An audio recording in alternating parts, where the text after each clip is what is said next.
예.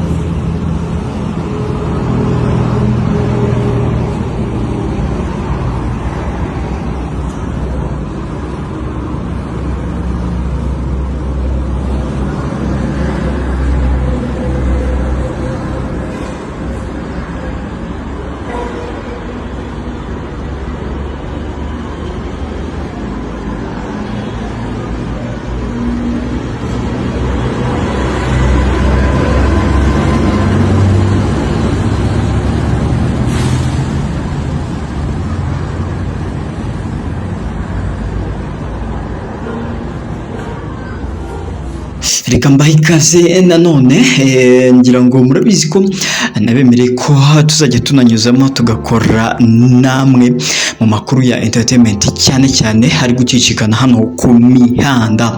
Dutangiranye rero muri video isa nkaho yafashwe n'agatelefone gato rwose. Ubu ngo nta wundi mwamumenye cyane cyane nk'umukinnyi wa filime akaba na rwiyemezamirimo, dore ko yaje no gukora filime ye ikaza no kugurwa ku rwego mpuzamahanga.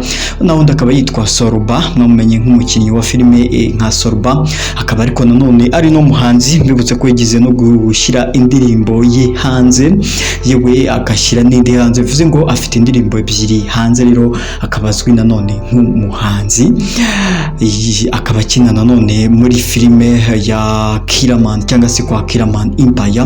Mwagiye mumenya cyane no muri filime nyinshi zagiye zicicikana muri filime nyarwanda. Ubu rero amakuru y'akasamutwe ahari nuko nkuko mutangiye mubibona muri iyo video, yambaye amapingo ariko ntago ayambariye mu Rwanda cyangwa i Kigali. Ubwo hari abatangiye bavuga ngo ni RIB, dore ko hari ibinyamakuru byinshi byatangiye kwandika ko atawe muri yombi, ariko ntibisobanurira abantu ngo byagenze gute. Rero umusore akaba yaterewe muri yombi mu gihugu cy'abaturanyi hano hakurya muri Uganda. Tutazi ngo yazize iki, amakuru atarajya hanze ngo menyekane ngo niki yaba yazize. Amakuru dukesha The Choice Life kabiri, akaba ari ikinyamakuru gikorera The Choice Life TV cyangwa se gikorera mu isibo. Rero kikaba cyanditse iyi nkuru kivuga ko umukinnyi wa filime Sorba yafatiwe mu gihugu cya Uganda, akaba yashyikirijwe kuri polisi ya Uganda, gace kataramenyekana ndetse ataramenyekana n'icyo yazize.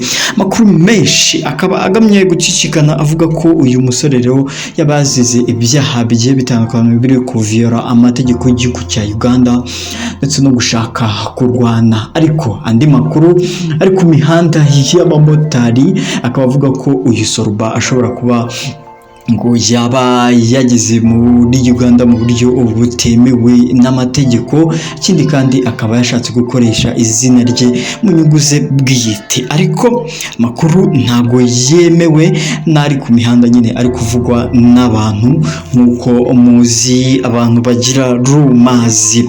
Amakuru ya entertainment agiye gucicikana nk'ubu ngubu ndi kubakorera ino nkuru. Hamaze kujya indi nkuru hanze ivuga ko witwa Yago Pondact, mwamumenyereye kuri Yago TV show, akaba rwiyemezamirimo ndetse na CEO wa Yago TV show. Avuga murabizi ko amakuru yarari hanze yavugaga ko yatandukanye n'umugore we, babyaranye bagatandukana ashize ibyumweru bitatu babyaranye umwana we w'imfura. Rero umugore we akaba yamaze gutangaza ko agiye kuvuga ukuri kose kwitandukana rye n'uwo munyamakuru Yago Pondact, ndetse bakaba biri kuvugwa hanze ko hashobora kuba hari ibindi byihishe inyuma y'inkuru twabwiwe. Ariko Yago akaba ashyize indirimbo hanze shyashya, nyamuna mugende muyirebe murebe uko bimeze. Na makuru menshi tugumya tubagezeho, ngende twupingaje no Peter Sefuga kuba ingeri mu Pingaje Empire, mugumya kubana nayo ku makuru ya politiki ndetse n'ay'imyidagaduro ari kugenda acicikana cyane cyane ku mbuga nkoranyambaga. Niyo tubakorera tukayegeranya tukaza tukababwira uko bimeze, tugashyira umucyo ndetse tukabaha n'amakuru atarajya hanze yo akiri mu bwiro. Ngaruka mu masegonda make ngumye mbabwira andi makuru. Icyo musaba gukanda hasi handitse subscribe, ufungure n'inzogera kugira ngo tujye tubana umunsi ku wundi. Wewe wakoze subscribe rero uri umuntu w'umugabo uri n'uw'agaciro, ugumya kubana natwe umunsi ku wundi wihera ijisho unumva iby'amatwi yawe atarumva. Hano kuri Mupingaji Empire, nje nitwa Mupingaji Onipeda Safi, ugakuba umuhungu w'amakuru kandi yizewe. Iyo ni Home of News kandi inta makuru tugumya tubagezeho yizewe.